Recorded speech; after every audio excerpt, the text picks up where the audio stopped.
김정은이 왜 연쇄적인 핵실험과 위성으로 가장한 장거리 미사일 시험 발사를 시도하고 있는 것일까요? 결국은 자신의 체제 확립 때문입니다.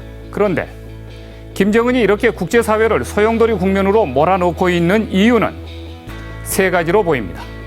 첫째, 북한은 이제 핵을 보유했다는 자신감 때문입니다. 둘째, 김정은은 그 어떤 국제사회의 제재도 북한에 별 약효가 없다는 믿음 때문입니다. 셋째, 중국은 절대로 북한의 붕괴를 초래할 대북 제재에는 동참할 수 없다는 확신 때문입니다. 이제 국제사회와 우리 정부는 북한의 핵카드를 막을 수 있는 해법이 없어 보입니다.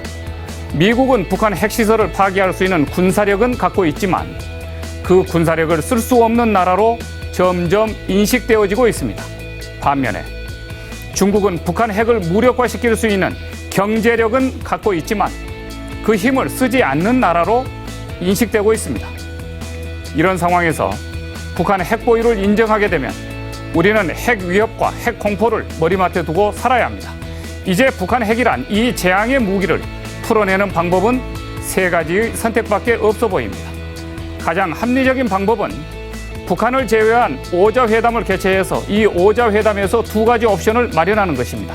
하나는 대화를 통한 평화적 협상 타결안이고 다른 하나는 압박적 대북 제재안입니다. 첫째 옵션은 9.19 공동선언에 기초한 5자국들이 단일한 대화 협상안을 만들고 이를 토대로 북측과 대화와 협상에 돌입하는 것입니다.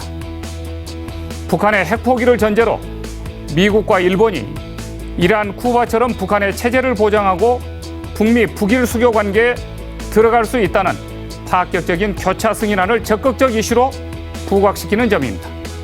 둘째 옵션은 북한이 9.19 선언에 기초한 5자 회담국들의 대화 협상 합의안을 거부할 경우 이에 대비해서 5자국들의 단일한 대북 압박과 제재안을 마련하는 것입니다.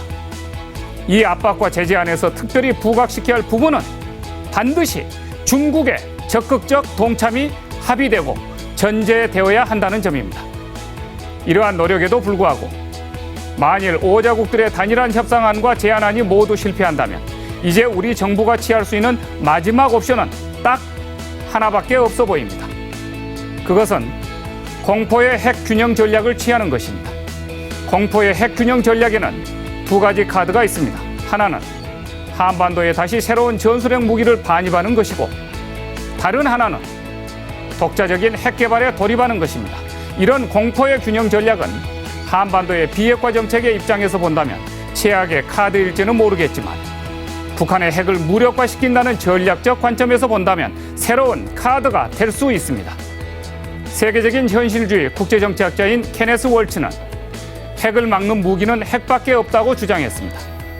이제 대한민국 정치는 북한 핵 위협과 공포로부터 한반도의 자유와 평화와 번영을 지켜낼 수 있는 특단의 해결 방안을 갖춘 새로운 정치 리더십을 강력히 요구하고 있습니다. 장성민의 시사탱크, 저는 내일 이 시간에 다시 찾아뵙겠습니다. 시청해주신 여러분 대단히 고맙습니다. 저희들도 공부 열심히 해서 다시 만나겠습니다. 감사합니다.